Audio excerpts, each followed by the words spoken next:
something else to see, the chat and everything.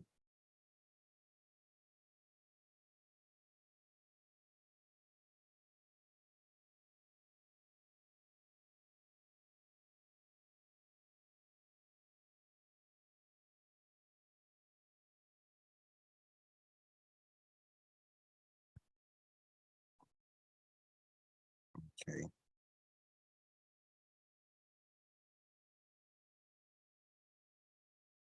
Hang on, like, he going live again?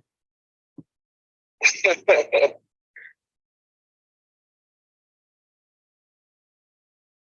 but I gotta do lives because I don't always be out there able to gather content like that. Absolutely, understand that. Yeah. So I gotta make sure I stay back from these people so that way we don't get that stupid beat. Yeah, so I think we might be live. Hold on. I'll wait till it come through Okay. But you didn't start yet.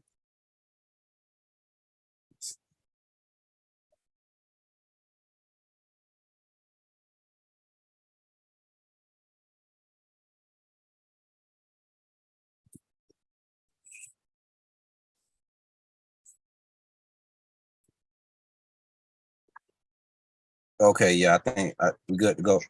So hang slow. I think it said hang solo. Is everything good? Can you hear the audio? We getting feedback. Come through. Okay. I think. Oh, that's from me. My bad. All right.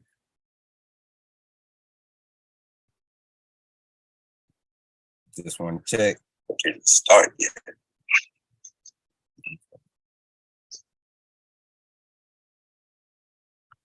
All right, so I think we're good. So go ahead and get started. So what's up, y'all? AWB. We have another new auditor here in the community, in the win. He's gonna have a different perspective because he travels all around the country as a truck driver, but he also is, very adamant about learning the law and us as a people learning the law. So he's definitely intelligent individual. The story he told me is amazing, and I think that he should be highlighted in this community. So without further ado, we got Endowment in the win. Greatly appreciate you guys. AWB, man, I greatly appreciate you, man. I ran across the channel about this. I ain't gonna say by happenstance or coincidence. It's everything that happens comes to us is based upon the energy that we put out. It's based upon what it is that we're fighting towards, and people don't understand that words are powerful. It's the reason that the Constitution exists, and it has stood and stands as strong and as absolute in this nation for many years as it has, because of the power of words. And when we as a nation, as a community, and as a people understand the adage that the pen is mightier than the sword, then you can start reaping the benefits of these different laws and rights that we actually have that have been hidden, to just say the least, through these municipalities, statutes, and policies, and all this different stuff. But just to what bro alluded to, yes, I am a over the road trucker driver. I own my own business. For that, I'm working on trying to become a brokerage as well. But for at least the last 2 years, man, I've been really following the auditing community really closely. One of my first auditors that I ever watched, from my area, was Big Nick. You Oh know, yeah. um, I'll be watching and your video. just salute Big Nick. You know what I mean? I never met you, but the craziest thing is, it's always in my hood. You know, as far as Miami, Florida, that's where I grew up at. Just a little bit about myself. I'm a military brat. You know, both my parents were a Navy, so you know I grew up in a very disciplined environment. As far as this seeing things through, never starting anything that you weren't going to finish. And when you get knocked down, you know, getting back up, you know what I mean, and never going down without swinging. So, that's just a little bit of my background. Right. So I wanted to Graduated. I wanted to ask you, what is your perception, or what thoughts do you have when you run into a page, or or a channel called Auditing While Black? What's the first thing that you start thinking about? Well, when I ran into the page, I wanted to see if this was a page of a person that was trying to placate the race card. You know, everybody like, oh, I just want to use race, just want to use race, or actually show the dynamics between it's not just race. When you say, you know, auditing while black or driving while black, it's not just the race, it's the classes as well. You know what I mean? It's the way you present yourself. And it goes back to, like I said, how, you know, rhetoric. Individuals, the Ebonics is this in its own form a language within itself, just like Creole or any other short form of English or any other of mainstream language. You know, it's its own dialect. So until you're able to recognize that, you know, as holistically,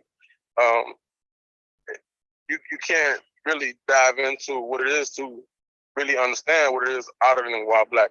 And and what really drew me to your first video was the comment that, you know, one of the guys made, like, oh, why I gotta be auditing while black and all this, and I just can't be auditing. And you're right, you know, I get some of what they were saying. However, that's not the world I live in.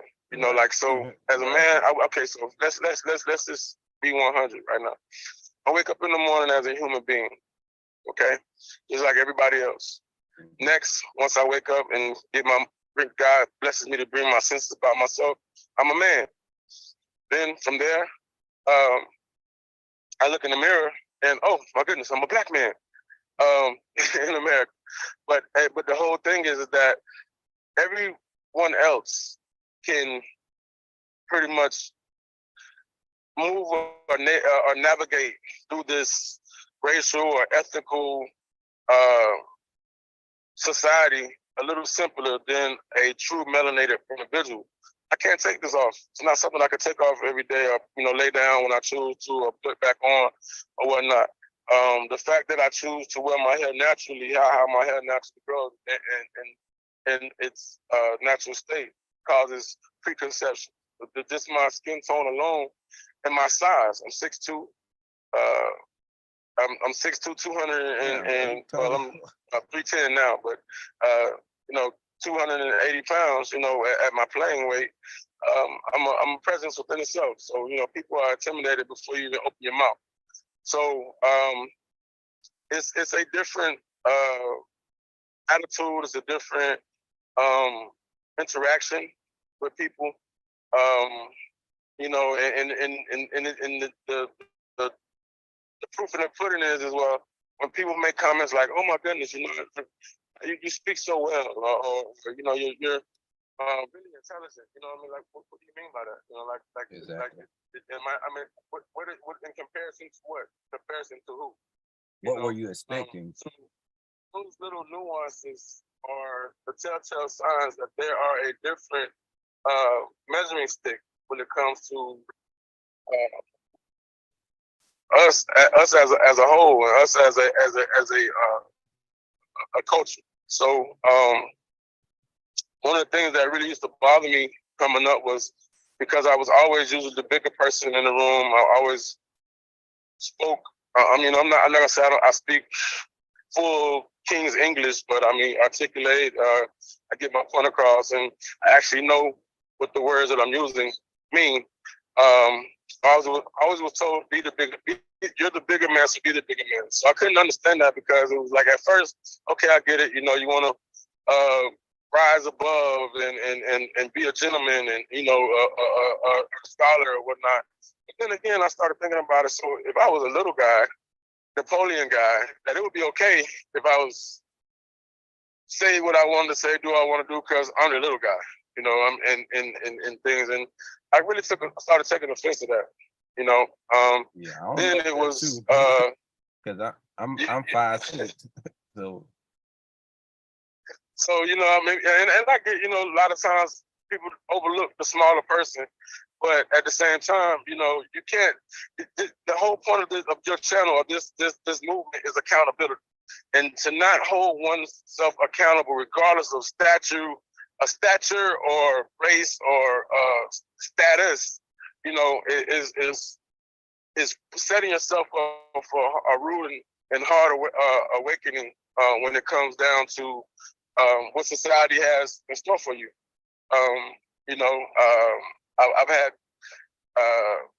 I grew up in Mississippi, you know, before I moved to Florida, and I grew up in a time where we actually had race riots, you know, right when they don't do it now, but they used to show. And I'm not old, so I don't want everybody to feel like this guy is great. You know, I'm super old, but but when they used to show the movie Roots, you know, like doing like every year they used to do like during the Black History Week or whatever, they would, you know, have a couple of days where they would show the series of the movie Roots. And I remember the first year that they did that, my school in Clinton, Mississippi, he actually had a real race riot the next day, which kind of led to them not showing that series in the future. But it's the whole point is that I'm trying to get to is that the dynamics that you experience with being a different culture or race or sex, even you have to respect. You know, you have to respect everybody's perception, because one's perception is reality, and it might not be the quote norm or what that person has or the next person has been used to, because you have to look at it. I went to school with individuals in college at University of Iowa that very rarely came across anybody of color. I mean, I've gone to different towns where you know, in that whole state is 1% melanated. Let's just say that 1% melanated. So just imagine being in a town where you can go for days and not see someone that looks like yourself. So when you have not been exposed to that person's culture, other than what you see on TV, other than what other people have come back and told you, you know, that's what you formed your predispositions on. And unfortunately, when it comes to government and a lot of law enforcement, in my younger days, it used to be the officers that patrolled our community grew up in our community, so they knew, you know, my grandmother, they knew my uncles, they knew the guys that, you know, weren't doing the right thing, and they knew the guys that, you know, were trying to do the right thing, get up out of there. They actually came and played basketball with us on Saturdays. On Sunday, I'm sorry, Sunday was our big day at Sergeant Jordan Nancy Park. God rest his soul. He was a great officer for Miami-Dade County Police Department. But officers like that were willing to lay their life down for their community, were from the community. And what we transitioned to is that they started getting officers that were not from the community. So now it really is exacerbated the us versus them narrative that seems to be a part of our government. I don't want to just say police, you know what I mean, just government as a whole. It drew that line of, you know, it's us versus them, and we got to keep them over there and away from us, and when it really wasn't like that when I was coming up. You know, it was, I had mad love for the police officers. You know, I didn't want to be a police, I want to actually be a firefighter. But those individuals drew so much respect. Even the people that weren't doing the right thing would respect them enough to, hey man, look, we gonna get out the block for a little minute and and let you do your thing or whatever. And they knew that if they got arrested or whatever, man, the man was just doing his job. He's just doing his job. They know his grandma, they know his other uncles or cousins or whatever. And that was the so curious. I'm just shouting people out in the chat. You keep going. Okay, but that was the cement that kept our community strong and respect and had respect for law enforcement. And you didn't see as many brutal, unnecessary uses of force against citizens. Then, you barely even would see, officers really draw their guns. Hey, it was a freeze gas. If they ran, what is his name, man? He used to play for UM, but he became a detective for Miami-Dade County, and his name's gonna come to me, but his family lives down south, and we're close. Randall Hill. He became a police detective, and if anybody knows Randall Hill from Miami and UM days and him playing for, that man can fly. And if you decided to run, and you wanted to run, take your chances and run, Randall was gonna give you a chance. Go ahead and run, and we've seen him do it. You catch out from him, and he's standing there, he laughing like, "Watch this." He hawk you down. It was a cat and mouse game. It was fun, in a sense. It was dangerous. Don't get me wrong. You had those individuals that wanted to take it to the next level, but overall, there was a sense of respect. But back to the point is that when we started transitioning and bringing individuals that were not from our community to start policing our community, to start doing justice or handling the justice being dealt in our community, you see that they didn't do half of the things that they did in their communities as they were doing in our community, and I feel that this channel just highlights that. Key example, let's look at when you went to the, I think it was a Hollywood library. Was it Hollywood Library? No, it was Miramar Library. Miramar Library. Yeah. Now, the craziest thing about this, there was a Caucasian gentleman that kept walking in and out, loud as heck on his phone. Phone ringing loud. Talking about North Miami Beach. Yeah, you talking about North Miami Beach when Costello. Okay. Yeah. I mean, not only was the phone creating a disruption, he was and nobody said anything to you. To him. You walked in and say anything to anybody. Man, the camera ain't anybody. The camera ain't even do justice of how loud that man was. It was so loud that I said something, bro. It was. Just being in a completely. If anybody can imagine or knows how it is to be in a library, it's absolute silence. You can hear a pin damn near drop onto somebody's table. That's how quiet it is. So just so the level of volume that you heard on the camera, of course, it has to be exacerbated even more in person. But more importantly, they were so focused on a person with a camera, to quote, creating a disturbance when you didn't say anything to anybody. They engaged you, and the first thing that the person that was supposed to be coming to, let's hold this. Police officers that's not even their real name. When you're certified as an officer in any state, you're certified as what's called a peace officer. Peace means being one of harmony, one of solidarity. A person that wants to keep equilibrium across the board. That should be your number one goal. That's why if you look at most law enforcement directives, it might not be number one or number two or number three, but within that top is de-escalation. De-escalation. Assess the situation, be safe, and de-escalate the situation. Number two, investigate. That they're charged with being an investigator. See my wallet trying to attack me, y'all. but these two number one facets of their two key facets of their job, a lot of these individuals just throw out the window from the jump because they get on the call as WM BM, which is white male or black male. That's all they care about. And when that officer hopped out his vehicle, and the first thing he did was throw on gloves. Man, anybody that know that's from around my way down South Florida, you know when the black glove go on, any kind of glove go on, that means somebody ready want to put their hands on you. Whether you want to admit it or not, that's, but it's funny how the other officer that came up, and that's an officer that I'm speaking of that we grew up with. Somebody that's gonna come, man, what's going on? Ma'am, let me speak to you. Sir, let me speak to you. Okay, now you can, because everybody has the truth, and that's the thing about it. I don't want nobody to feel like, one side is right and one side is wrong, because it's all about, again, like I said, perception is reality. But more importantly, it's about one's knowledge. If lack of knowledge, it creates that perception. So the more that we know, the more that we show, and the more that we teach, it would now change people's perceptions towards individuals. Just like people's perception of you, AWB and myself. They see you enough on this forum. You can walk in a room and the perception that they might have had just of you just seeing your picture changes, because they know this individual is eloquent. They know this individual is well versed and well read.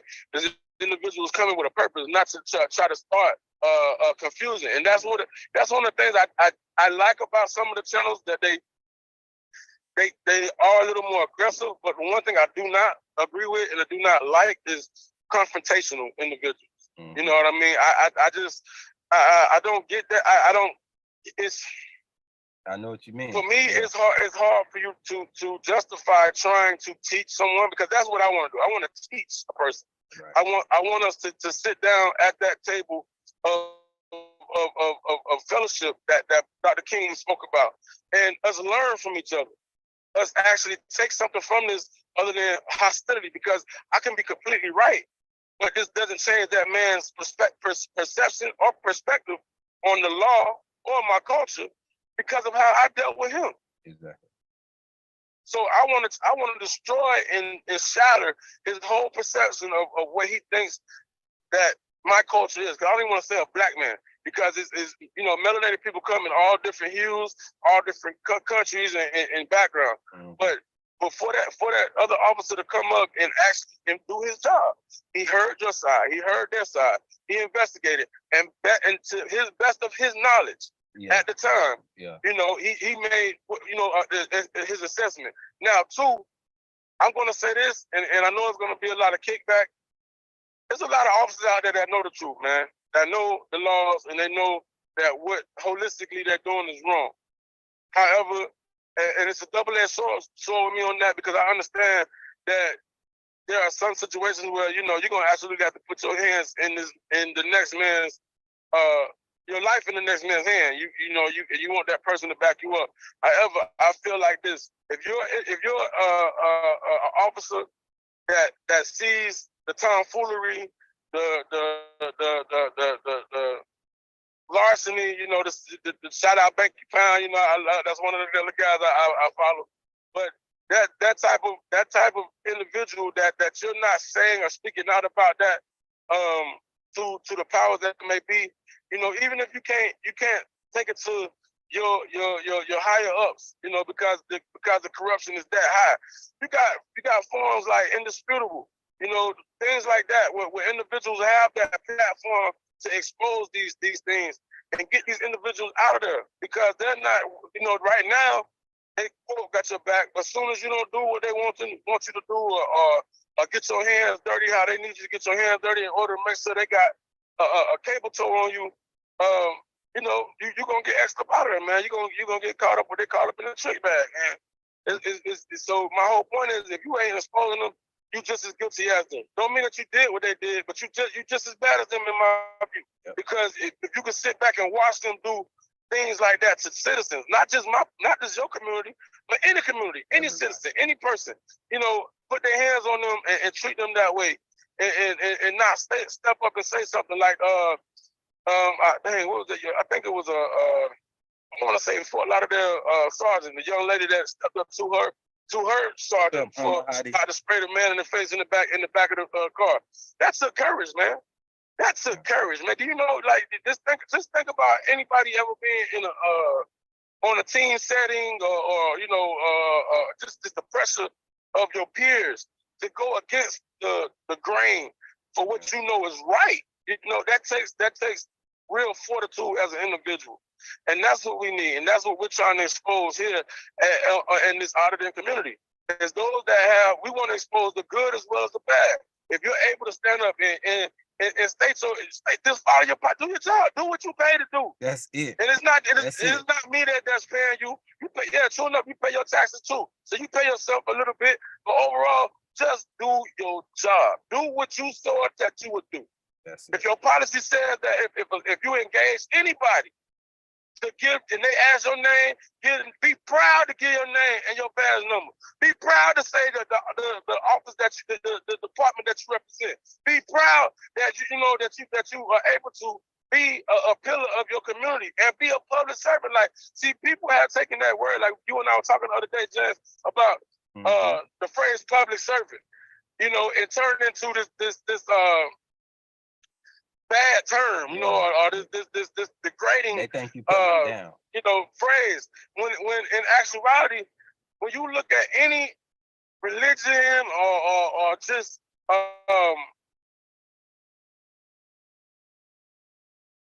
history, to serve, to be in a position of servitude, any community, even to the point of being a butler, is one of honor. Look at the butlers that come from the English background and how they're trained. The butlers that are in the Buckingham Palace and these different places. It's not, to them. It's not a degrading job to be of service. To be of service is to be able to bring one and elevate oneself or the next individual to a level that they are of high repute and high reservation.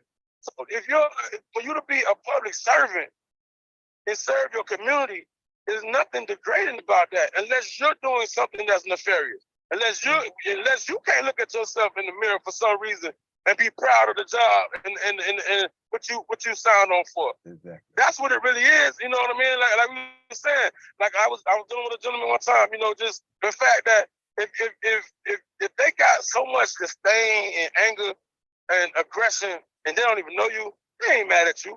They mad at somebody else. They mad at something else that's going on in their life, and they feel that because you quote below them or they the law or whatever, they want to try to put down on you because somebody else in their life putting down on them, and that's all it boils down to, man.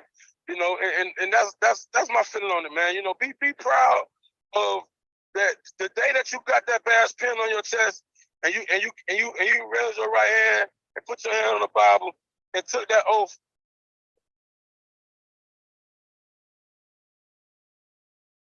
A citizen oath. You know, every time that you stop somebody, they say it's up to the discretion of the officer on whether or not you go to jail, get a ticket, get a PTA. Man, be an officer of the community, man. Be an officer of the community, and you'll be so surprised how the community will embrace you, how the community will protect you. Right. You know, I'm just trying to just make sure they can hear you on the live, because for some reason I can't see your picture, but I just wanted to make sure your voice was on there. I ain't gonna say because you driving, but hey, for anybody in the chat, can y'all see both of us, or is it just me? I mean, I can see you. I don't know if they can see us both. Yeah, I wonder why you can't see us both. But I'm recording this, so you know, maybe the recorded version of most recorded version have both of us. I see you now. I see you now. Okay. What? Yeah. So man, okay, that's good. So yeah, man. So like you said, it's you have a great way of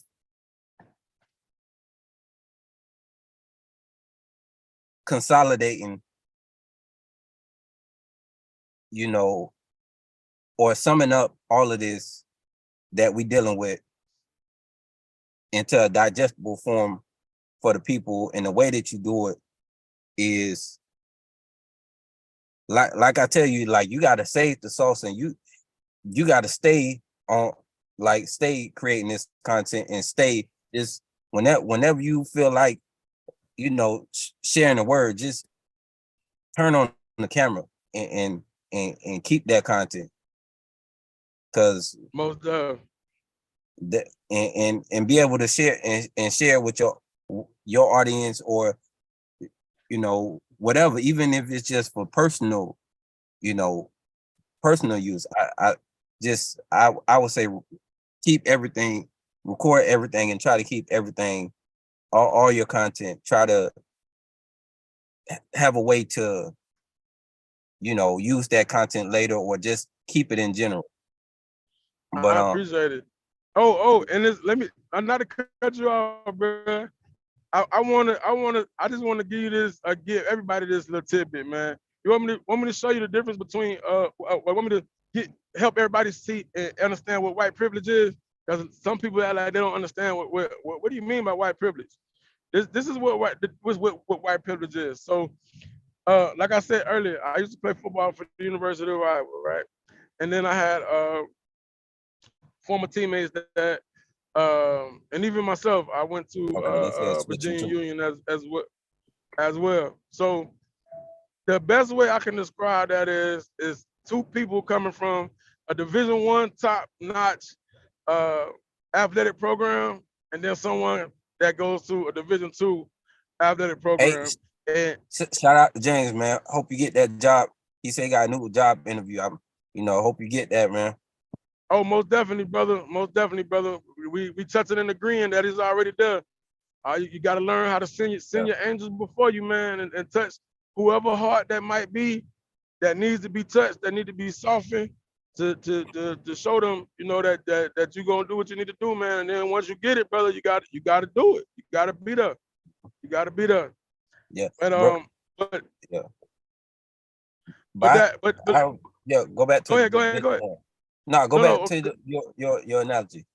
All right, so let me. So when I got to the University of Iowa, we ate at places like something called the Athletic Club, right? And this is where we eat at during our summer training camp. So we eat stuff like lobster steak, thrice baked potatoes, something Florentine, stuff you can't even really pronounce, man.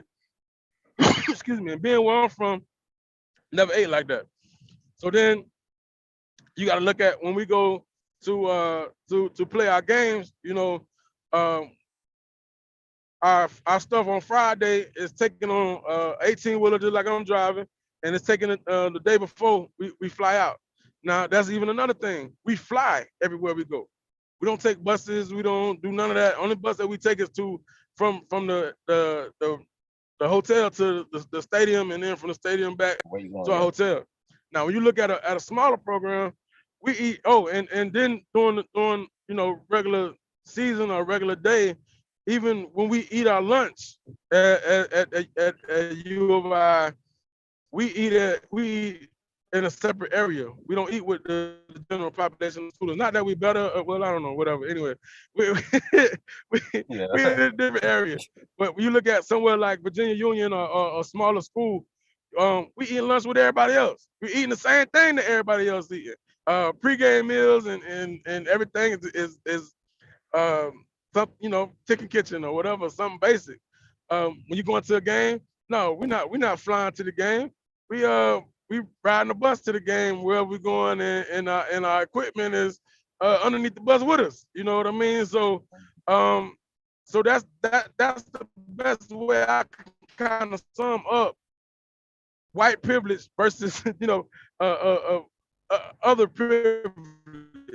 You know what I mean? We're both athletes. However, the abilities and how you're viewed is totally different. Don't mean that I'm any more talented than the next man. This man might be in this university because he couldn't get his grades, or you know, get a high enough score on or whatever test that dictates him to be able to be at a D1 school. But his ability as a human and a person is no different. And that's the difference in between the privilege versus the non-privilege. You know, being able to walk into places and oh man, you know, no, you ain't gotta pay for that, man. You good, and you know, and or being given things and you know, checks being taken care of, as versus you know, you playing for a small school, and people like, man, you like you play football, but that's as far as the conversation go. Yeah, you just look like you play football. And, all right, man, your bill is such and such. You know, being able to travel to like Chicago's like 3 hours away. I have family in Chicago, and this is before the NIA deal where you can get, you know, endorsements. Hell, I wish I was a part of that now, but I had an urban store that I shopped at in Chicago, and a nice Arab guy, and he's like, man, you play football? I was like, yeah, I told him. He's like, man, if you get people, can you get people to come visit? He was like, yeah, we come over here all the time, and so he struck a deal with me that if I can, you know, get students to start shopping with him, he'll keep me in the latest fits. So that's how, you know, that's when the velour and That's a the good, yeah. Tims and everything was out. So, you know, I had the velour fits with the velour hat, and you know what I mean? And so that everybody like, dang, man, where you get that stuff from? Oh, man, my place over in Chicago, man. Come on, let's roll. We going over this weekend. And, you know, and that's basically, you know, how it worked out. But excuse me, but had I been at a smaller school, he might not have been willing to Exactly. work that deal with me. You know what I'm saying? So Yeah. that's the easiest way for me to compare the privilege. Now, of course, I know somebody might have a better analogy, but I'm just trying to find something that people can relate to. Everybody Yeah. loves football. That, Everybody knows about being student athletes, and I don't want to step on nobody's toes. You know what I mean? I don't want nobody to right. feel, you know, attacked or anything like that. Well, I say you could say that with just anybody, any influencer versus a normal person. You know, they treat Facts. influencers like it.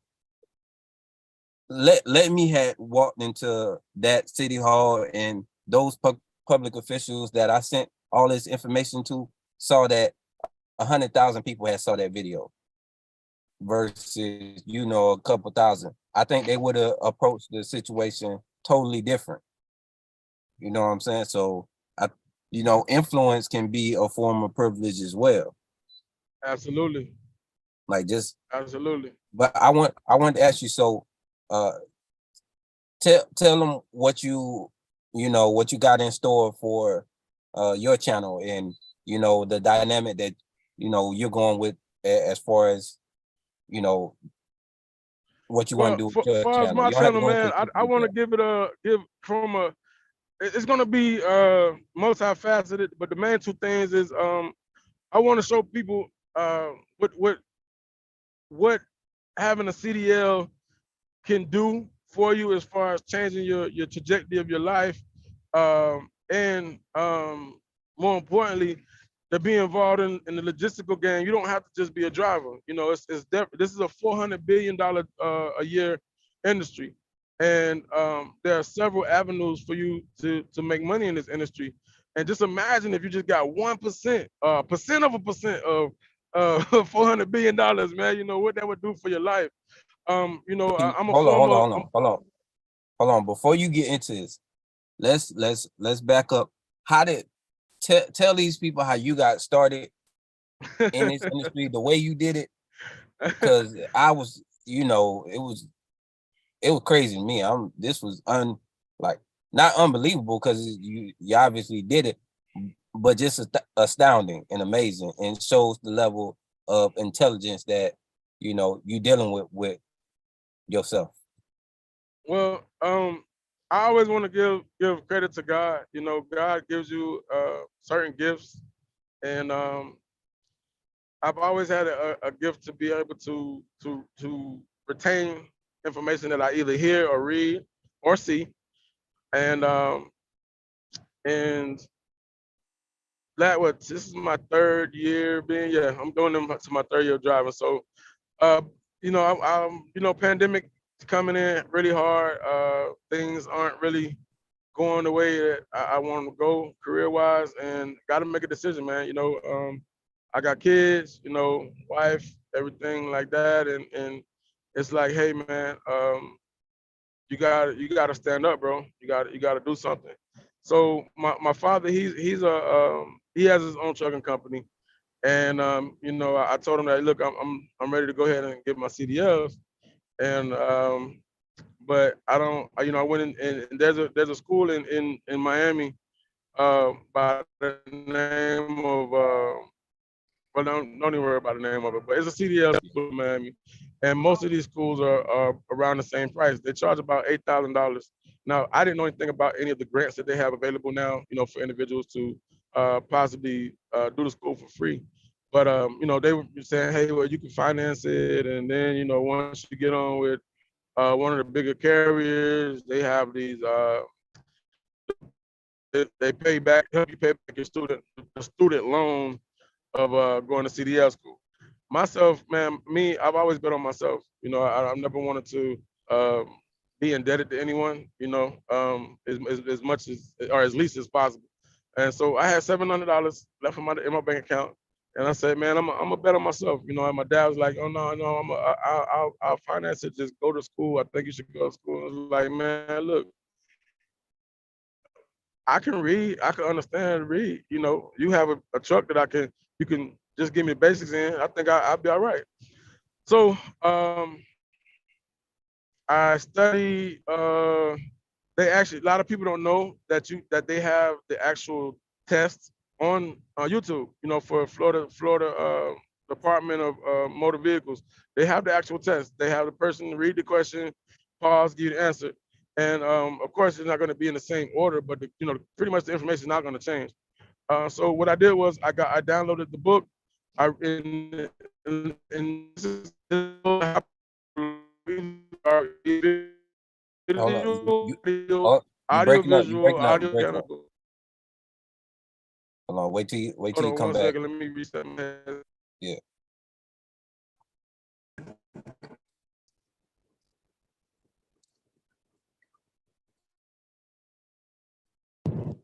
You can hear me now? Yeah, you back online. Okay. People learn in various ways. They are visual, audio, visual, mechanical. So basically, you know, some people learn better from seeing and hearing and doing and reading. So I try to cover all that when I learn. So I downloaded the handbook. You know, I read a section, then I would go listen to that section and the questions, and did that for like a day or two. Then like day 3, I'm sections in. So now when I go and I read each section from the beginning all the way to the new section I'm going to. But as they start asking the questions. Now I'm starting to answer the questions along with it to try to, you know, see what I do know, what I don't know. And that is starting to help the information stick. And this is a process that I learned from an individual, and then we'll get to that part of life later on. But an older gentleman, he kind of basically helped take my photogenic memory to another level where I'm basically able to read things and I can recite it back to you verbatim. And That that's is kind of how amazing. And yeah, it's great. It's great when you getting into when you dealing with law. That is exactly. So, so I did that, and then the third part of it was a lot of people get so nervous doing this test because you have to answer a certain amount of questions right in each section. You know, 3 sections. You have general knowledge, you have air brakes, and then you have combination. But what a lot of people don't understand too is that you can skip questions. So the secret to actually passing this test, the first go round, is not only doing what I just said, but go in the section, answer everything that you know for sure first. If you got a guess about it, skip it.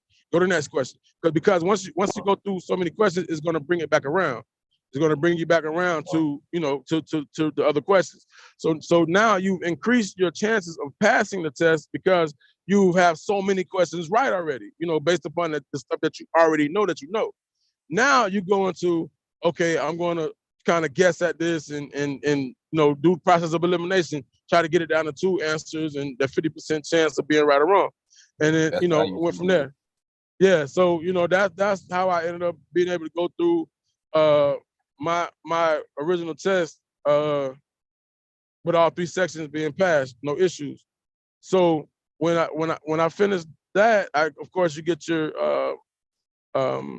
learner's permit, basically, just like you get your learner's permit when you're driving. So from there, I signed up for take the driving test, and then I did 2 courses. I did a shifting course, which is like just going through shifting your gears, because you have to be able to demonstrate smooth upshifting, downshifting, and in between, that you have control of the truck at all times. And then also I did a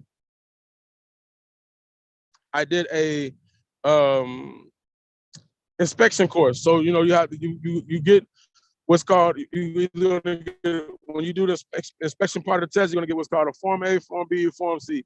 Form A is you got to do the whole truck. They're gonna take you from the front to the back, and you got to show certain parts and different, that, and third. Form B is just your inside the cab. Form C is you're gonna do the coupling and the trailer. So I did an intensive course on that. After that, I sat down and went in and did the driving test, man. But overall, man, I got my CDLs in less than a month time from me saying I'm going to do this to me actually having it in my hand. Yeah, me actually having it in my hand. Dang. So yeah, man, and people tell me that it's kind of unheard of, but it still hasn't registered to me, man. As far as that's concerned. But this is something that's part of the content I want to bring to the table on my channel, is showing individuals, how to do that, how to circumvent spending being in $1,000 in debt to someone, having to go to these crappy big companies, making pennies on the dollar for 2 years before you can really start making some money in this industry.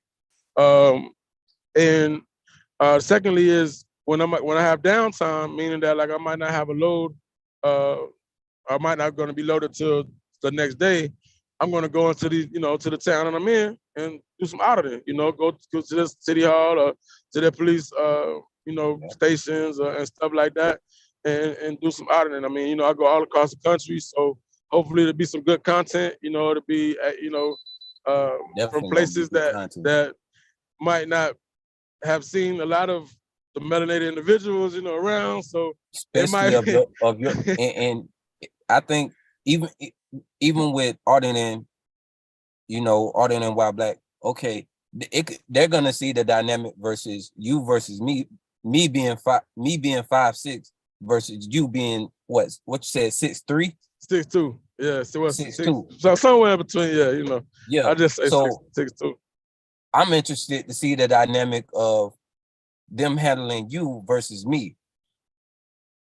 Because I didn't think about that dynamic either. Exactly. I'm telling you, if I go places and I'm like, if they are acting like they're scared of me or threatened by me, and I'm only 5'6", I know I'm 5'6", but I have I got a certain type of energy I carry, but that's just me. Of a 6'4", what T.I. say?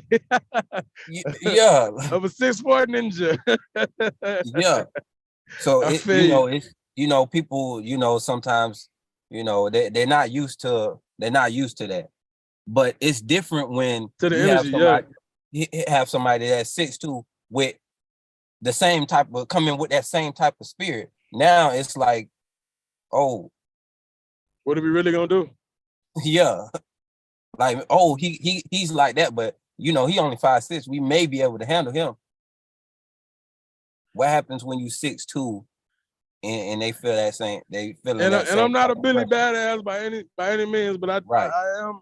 I do train martial arts and things. So a lot of these locks that they like to try to put us in and everything like that, there are reversals to them, and the reversal hurt just as bad as what they're trying to put on us. So that's just a disclaimer. I'm interested in seeing that, myself, because I noticed they'll think twice before they, go hands on. And the craziest thing, brother, it's not crazy. I'm never really, I don't have a racial story when it comes to dealing with the police, bro. That's amazing. I can tell you plenty. What? And I got plenty. you know, okay, so like coming up, I mean, I remember I got stopped. I used to work at Foot Locker in high school, and the scariest incident I ever had with the police was that one where it was like 10 officers just came out of nowhere. They surrounded me, and you know, let me show me your hand. You know, and they were saying that a truck matching my description had just left one of the little nightclubs and shot it up or whatever. And I'm like, dude, I got on a referee shirt. Like I'm easily like, it's definitely not me. And you know, yeah, man, I'm not you, you have permission to grab that and get this and whatever. But yeah, that was the scariest situation I ever had with the officers. But I've had funny situations where, you know, I'm a big guy, so they usually use 2 handcuffs. And, you know, by the time we get to the jail, my cuffs are in the front. And they're like, man, what is going on? You know, you hear them talking, like, yo, did you put the cuffs in the front? Like, nah, man, I did. I said, man, look, I told you, as long as you do your job and do mine, I'm just, you doing your job, brother. I just want to be comfortable. That's all. And you know, I've had one situation where I outran the police so bad that when they got me to the car, the dude was like, man, I've never seen a fat boy run that fast, man. So just you know, you know, overall, I've never had the racial thing, you know what I mean? And I think it's more That's goes to what I was talking about, how your attitude and how you address them. all right. See, me, it was a little bit different. I feel like they used to terrorize me, and you know, it could have been they say, you know, people you hang around with and all this, but it was times where, you know, I would ride up to the corner store, you know, on my bike, and you know, I just be, you know, up there, go get some snacks, man, ride around, you know, just doing what kids do, what kids used to do. They don't really do that. They don't really be outside like that. But we, you know, I grew up in a generation where we was outside all day. Outside all day. So The only time we was on that game was when the lights came on. yeah, pretty much. Or we'll have a certain time. Okay, we'll play the game, but eventually we'll go outside. Yeah, so I would ride my bike up to the store, and you know, they happen to be like some officers a squad car happen to be up at the store, and for some reason they just hop out and come up to me. I'm on my bike, you know, question me, you know, what's your name and this and that. And I'm like, as a kid, I forgot. I think I told them a fake name or something. They was like, oh, why you told us a fake name? That's what they teach y'all to do. And it was just crazy how they was talking to me. And at this time, I was like maybe 11 to 12 years old. Wow. You know, that was one instant where I was like, so that's that. Why would you say that to a 12-year-old? Then I had other instances where they would pull me over because I was young with a car. One time they pulled me over. I was bringing my girl home, you know, from, you know, it's nighttime, so you know, from, you know, us hanging out doing our thing. I'm bringing her home. The jump outs, that's what we call them, jump outs. Yeah, jump out. Yeah. Yeah, they came. They got the lights all in our face, all in the car. And just their whole approach to us was just crazy. Like this, how we was like maybe I was like maybe 15. No, I was probably like 16. I know my girl, she was like a year younger than me, but we was pretty much the same age. So y'all babies, but they treat y'all like y'all terrorists. yeah. And they came out so like the light in our face. Then, well, why you acting nervous? Why you know, after they then came at us with this present, and you know that they didn't even what they had. But I had my girl ended up just getting out and walking to our house, and they just kept, you know, dealing with me, and you know, then they figured out, you know, because I ain't had nothing on me at the time. We wasn't doing nothing, but you know what teenagers do, you know. Yeah. But it was just like I done had some horrible experiences, like horrible. And the fact that they one time I went to a store, I was at the store walking around and I was deciding to try on shoes, and I decided I didn't want to get the shoes that you know I had tried on. So as I'm leaving the store, the police come up to me, accusing me of stealing. And as a kid, this is still, I'm still young, but you know we outside, so we move around a lot. I was maybe 14 or 15. I caught the bus to the store. That's what we used to catch the bus everywhere. So, but I'm leaving anyway. I'm leaving the store, and the police come over assuming that I'm stealing. I'm like, I didn't steal nothing. They're like, oh, you know this, you know what they do. And I'm like, I don't have to steal nothing. I got money. And I pulled out my money, you know, as we feel like we got to show them that, exactly. They got to prove to them that we, you know, yeah. So validate that we were allowed to be here. We should be here. Yeah, and I was always a, you know, I was always a kid that knew how to find some hustle, and it not. And I'm not talking about illegal hustle. I'm just to make work, find something to sell legally. But I had money because I would, you know, I hustle to get money. The first whether it was candy at school, you know, lemonade or mangoes or what I mean. One thing about Miami and South Florida, man, it's easy to hustle, man, but legally. Yeah, I would clean yards, do landscaping, all types of stuff. But anyway, the thing was, when I went to pull out his money and show him, like, I don't have to steal. What they said was, how did you get that? Did you grow it? Meaning that was I a drug dealer? And I'm telling you, I'm 14, 15 and having these experiences. And I'm like, you know, and I'm already a person to where I don't give respect if it's not given first.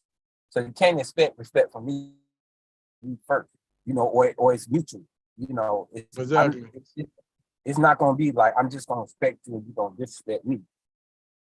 I don't care what capacity that you're in. And I've been that way my whole life, you know, so. And there's nothing wrong with that. And it's funny that you say that, like, cause like I had so many of my friends, man, and people that I grew up with that had these same stories, bro. And it kind of it kind of goes back to, I think, the size thing, brother. You know, and that you brought it up because you know the approach is always a little bit different. They're gonna think twice. You know, yeah, they're gonna think twice.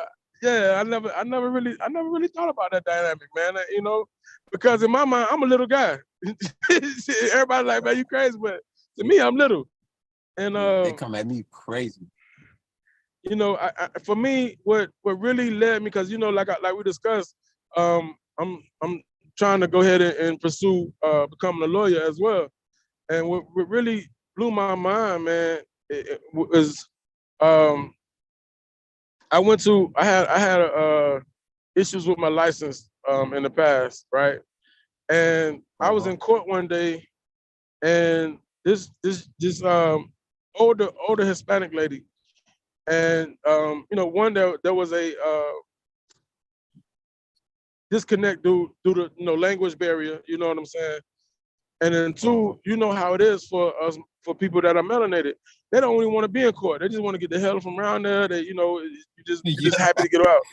And the lady had she didn't have a suspended license. Her license was expired. All she had to do was go get a license renewed, right?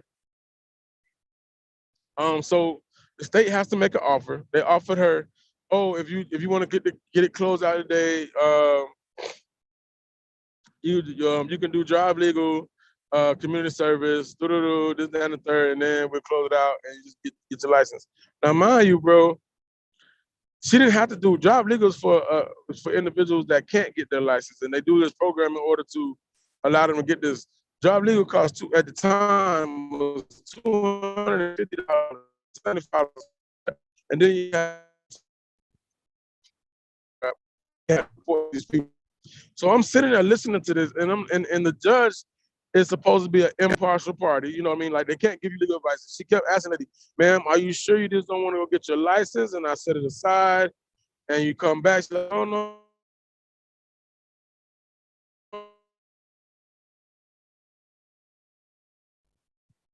You Hold on, you know, public pretender. you broke up a little bit after you say after the judge was asking her, did she want to go ahead and handle that with her license? That's where you got cut off. Okay. So instead of her letting her confer with a public defender or pretender, like we call it down there, to just see what her rights are, what would be the good choice, they made they kind of in a sense coerced her into taking this deal when all she had to do was literally just get this continued, go spend $60, get her license reinstated, and come back and show a good license, and everything would have been thrown out. Instead, she ended up having to pay $300 and some odd to the state. You know what I'm saying? That's a lot.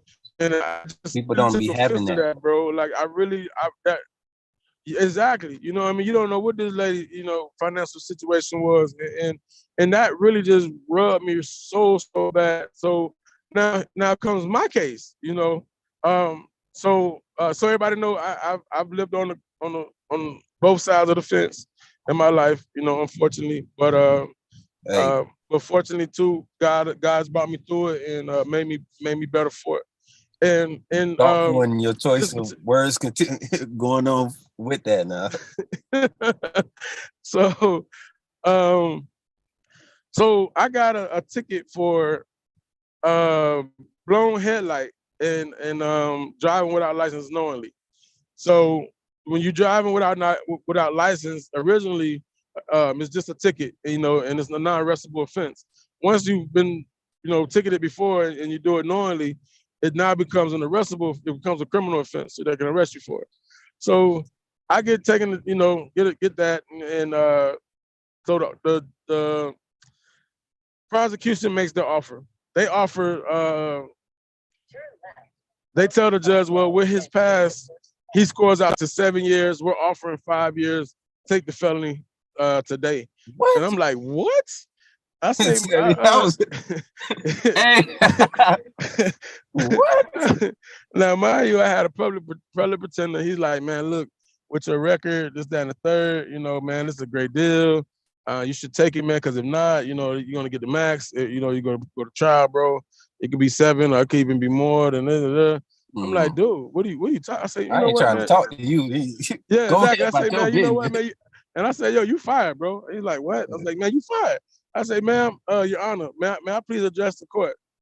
And this is I had just been kind of reading law here and there and not really. That's scary though. That's scary. Is because I was taking a real big risk.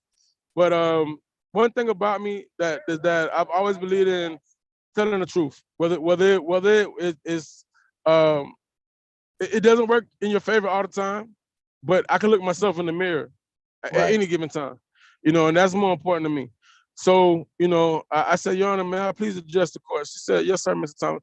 I said, well, first off, ma'am, I plan on getting private representation in this matter. However, I don't know if this is the right terminology, ma'am, but the state has made an offer. I have yet to have a chance to confer with my legal representation on my rights and what this is, what could do for me. But I do know that if I take this plea that they said I'll be a convicted felon, ma'am, I have not been in trouble in 10 years, anything major.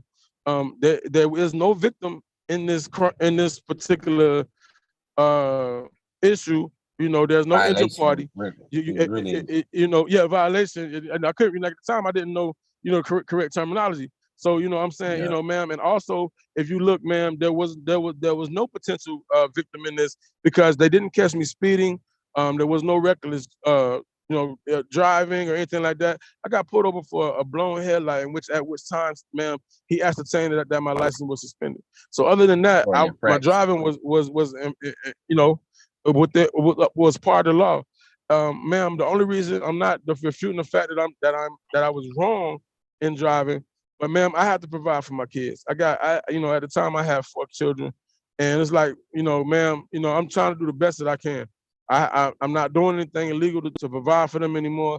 other than the fact, yes, I'm driving, but I would rather do that and take this risk of having to come pay a fine than you know, other things that I was doing, man. But to sit here and Yeah. say that it constitutes me becoming a felon when I have pest control license, man, that would cause me to lose my livelihood, and then you're gonna see me in front of you again for something that's way worse than just Yeah. driving without license, man.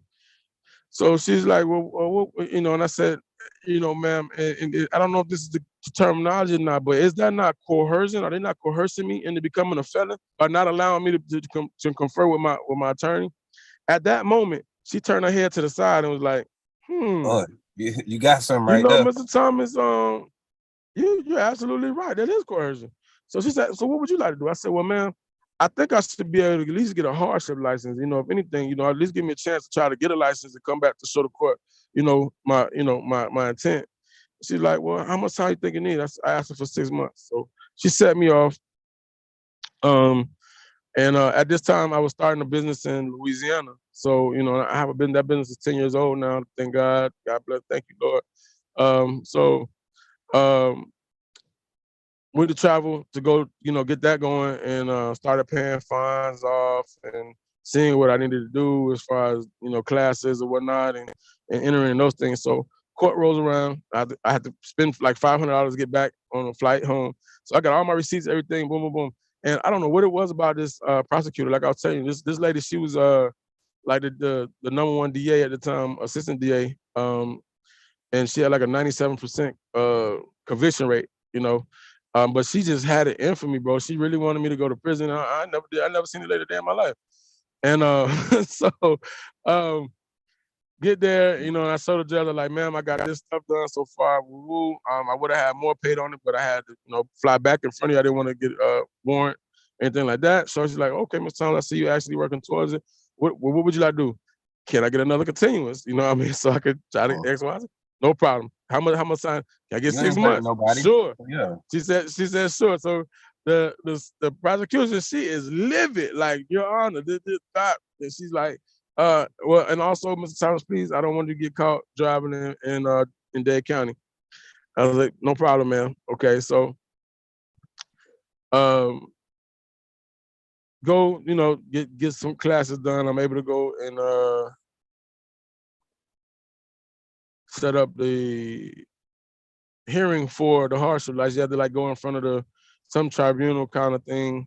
Well, it's really not a tribunal. It's like one person that you meet with at the DMV, and they do, you know, ask you why you need to drive and all this stuff or whatever. And you know, if you get granted, you're only allowed to drive when you're going to work, coming from work, or, you know, emergency purposes or whatever. When like the learner's permits.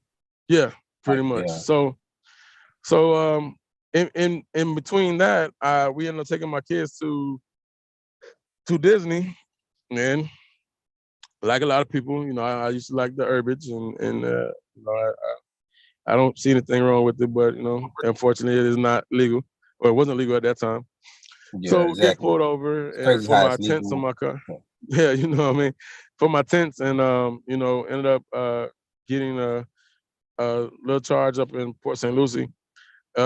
Great judge. That judge the next In morning, he's Dade like, County. no, not in Dade County, but in Port St. Lucie. So the judge the next day, when I went to court, he's like, man, why they even bring these people to court for this stuff, man? This is a waste of my time. He's like, you know, credit time served, you know, throw out this, throw out that. And he's like, all right, he's paid the court costs or whatever. So I went downstairs, paid court costs. And so I come back to court in Dade County.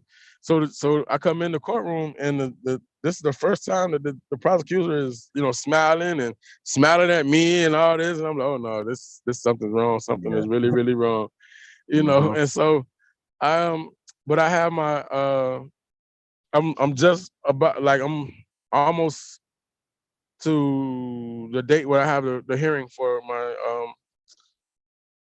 hardship. So you know, she calls me up, everything, and asks what's going on. The prosecution, Your Honor, he has been driving. He has got a charge in Port St. Lucie for driving. I was like, well, ma'am, yeah, I Yeah. did, but she said, well, she said, well, prosecution, if I'm not mistaken, I informed Ms. Thomas to not be caught driving in Miami-Dade County, if those are my exact words. So as far as anything outside of my county, I'm not concerned with, unfortunately. And so see, the prosecutor's Fortunately, face you is know, dropped, you know, right? yeah. So now, mind you, the last 2 times I've been to court, there's this gentleman that you can tell that he's like powerful. You know, you could tell that he's her boss in some way, fashion, or form. So finally, you know, I tell the judge I've already completed these classes. I understand that this is my last continuance. You know, defensive, we're 43 continuances. You know, by this time I just started reading up on a lot of stuff. You know, as far as courtroom procedures and policies and everything. And I asked her for my final continuance in order to get that hearing. So she set me off. I got the hearing, got the license. Boom, I get back. Show my license, everything is good. Got my SR22 insurance. Boom, she dismisses everything. Poof, dismissed. So this lady is livid. Like, she know, Your Honor, this is not the right or They form. really You know, want you in the box. yeah, really. You know, so the judge, she didn't admonish her, but she pretty much said, look, this gentleman, I get what you guys are saying, that okay, with his past offenses, yeah, he possibly would have scored out of this, but you haven't even took into account the fact that this man has not been in any problem or any trouble with us in 10 years. It's been 10 years since this gentleman, because and that was another point I brought up. I said, well, ma'am, isn't it by Dade County standards that for 10 years of non-serious offenses, it's considered a lifestyle change? You know, now you don't use my past as a measure stick of what I would score out to, or what, you know, to enhance my charges. So after all was said and done, I'm walking out the courtroom, and I told her, Miss Mendez, I still remember Tinkler Mendez. That's yeah, you know what I mean? So I told her I appreciate it. I walked out of the courtroom. This gentleman said, excuse me, Mr. Thomas, can I speak to you? I was like, oh my God. You know, my heart dropped, because I'm thinking this might be some investigator of FBI or whatever. You know, I don't know who the hell this dude is there, you know what I mean? So he calls me over. He's like, man, you know, do you know who that lady was? I'm like, yeah, the prosecution. He's like, nah, do you know who she was? I'm like, I don't know her name, sir, but prosecution. He's like, that's my top prosecutor, you know, my number one prosecutor in Dade County. And he said, are you in law school? I say, no, sir. He said, do you plan on going to law school? I said, and I kind of chuckled. And he's like, what's so funny about that? I was like, well, if you know my history, you would know what's funny about that. Like, I can't go to law school. He's like, well, I can tell that you do your research, but clearly you haven't done your research enough. But I'm gonna say this, and I'm gonna leave it up to you to decipher from it what you get from it. He says, if you ever decide to go into law, I need somebody on my team like you. You just beat my top prosecutor, and you never been inside of a courtroom or other than as a defendant, and you never been in a law school. And he said, if you ever decide to go into law, look me up. And it really threw me, bro. And yeah, so that was what kind of lit the fire under me to start learning law. Yeah. And I've had a couple of guys, a couple of my homeboys, and a friend. I've helped her son get with his lawyer. Help him, get through some things and everything, man. So yeah, like it makes me feel good, man. It ain't even about no money. You know what I mean? For me, I ain't doing it to try to get paid. I just hate people getting caught in a trick bag, man, and not knowing that you do got rights, that these rights really mean things, and if you invoke them, it makes them have to do certain things. You know what I mean? But if you give them up, then it's what it is. You get what you get. Yep. Yeah. All right, man.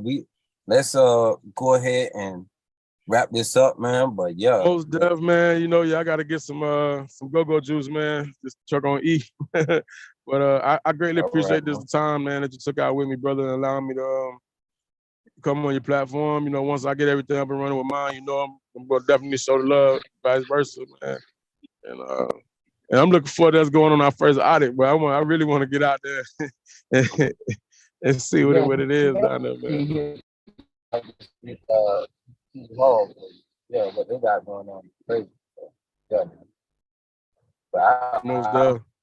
Man, I'm definitely excited to have somebody else there with me, and somebody who ain't they not gonna feel like they can handle any type of way. Even though, when people feel like they can handle me any type of way, they're gonna be nervous when they do it though, but they still will try. Like it's different, like them, like with you, I doubt that they even gonna try it the same way. It's just the energy you put off. If you put that energy that you not sure and they not sure, hell, they gonna go with what they talk with. But if you put that energy off, like you, and a lot of times they haven't put their hand on you either because of the energy you put out. Like, hey man, look, I want you to know when you tell people, when you assert, like I prove something to my homegirl, right? I said you can make somebody that know, like for everybody know 2 + 2 is 4, right? But if you tell somebody that it's 7 with so much confidence and zeal, you'll make them doubt that they know what the fuck they really, excuse me, I'm sorry, that they know that they really understand, that you really make them think like, dang, is it? No, it's 4. Just for that second, you'll make them doubt because you're so confident in what it is that you say, you know? So, but brother, I love you, my brother, man. Peace, love, and harmony, man, to those that's out there. Hopefully this helps someone. And you know, we're gonna keep making these things, man. We're gonna keep this content rolling, bro. All right, sounds good. AWB, we out in the wind. In the wind, Mr. In the wind. Look for me. We coming soon. We coming hard. All right, out.